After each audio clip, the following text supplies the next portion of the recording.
ebintu by'okwerya mwenkwe okwesongamu kaweefube w'okutabaganya bana NRM mu disitulikiti y'e Mukono okuli abakwata kaadi okuva mu kamyufu ka NRM n'abo abavuganya ku bwannamunigina agudde butaka.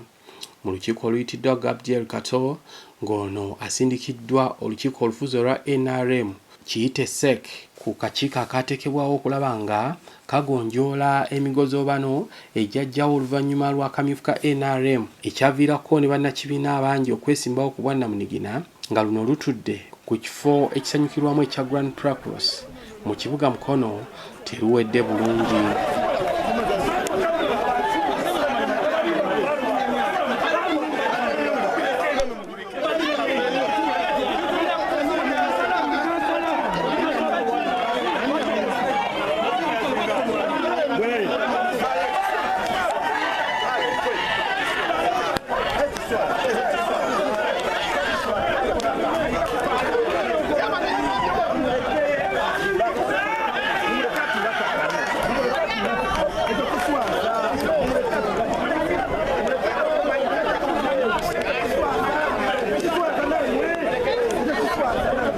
Abamu ku beesimbyewo okuli abakutte kaadi za NRM n'abavuganya ku bwannamunigina wadde nga bonna babadde basuubirwa abamu tebalabiseeko.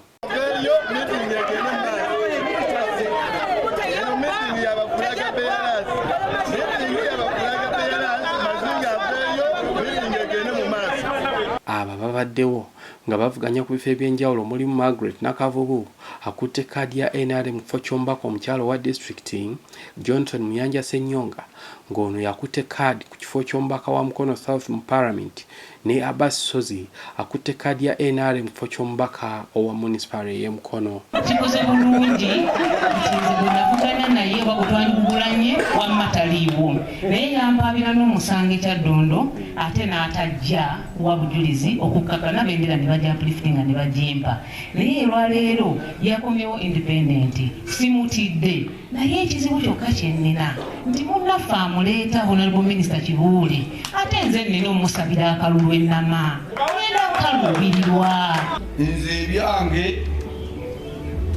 era ne bwe natambula ne minisita kuba nagenda kekkome nga nze nokutwala minisita naye ze kiyanyimusa mwe mwalimu bayimusaako myanya naye mumuwakalu bayimusanga muntu ki omu n'olwekyo nze era gyo nategeeza nze sirina bagodi father nze neyimirira bantu be bakola ki be baneyimirira naye nze njagala obategeeza basibule banyabo emmandwa y'obuwanguzi buli flaga beyala owa Mukono municipality etudde ku nze olunaku lwe bakeera ku makya ne bampangula abasigadde nga musiibula kubanga y'enkola ya municipality.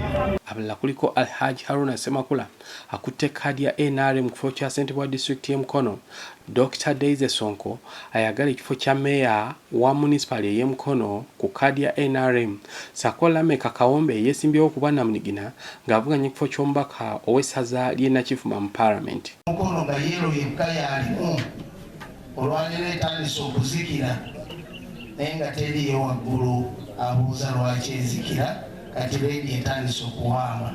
Tubasaba no mu bwangu ddala okulaba nga Mukono mugitunuulira kubanga Mukono, Wakiso, Kampala tuli kyekimu. oba kutwerabira oba kiki simanyi oba twakolimirwa naye ffe twasabye kuluna ebikolimo byonna ne tubirinya ne tubiteeka wansi w'ebigere byaffe nga tugamba nti leero NRM ku ntikko.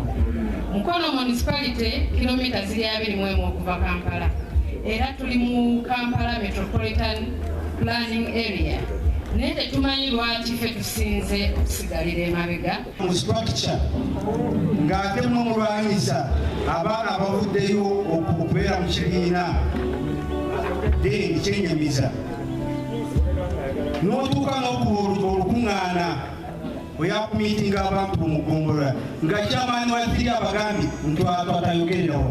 Haji Sebagala ne Kato avudde ku kitebe kya NRM boogedde ku bibaddewo naye olw'okuba nti abantu babadde baweereddwa omukisa buli omu ayogere amazima ku ekyo biki nga bw'abiraba abamu babadde bayisiddwa by'okwogera ku bantu baabwe bawagira n'olwekyo kyekivuddeko ensonga eyo ebaddewo naye nga ensonga eyo tugenda kugikwatako n'amaanyi tusobole okulaba nga tugitereeza kubanga buli omu yeetaaga munne. Tubeegatta ku flaga bearers baffe tujja kukikola bulungi.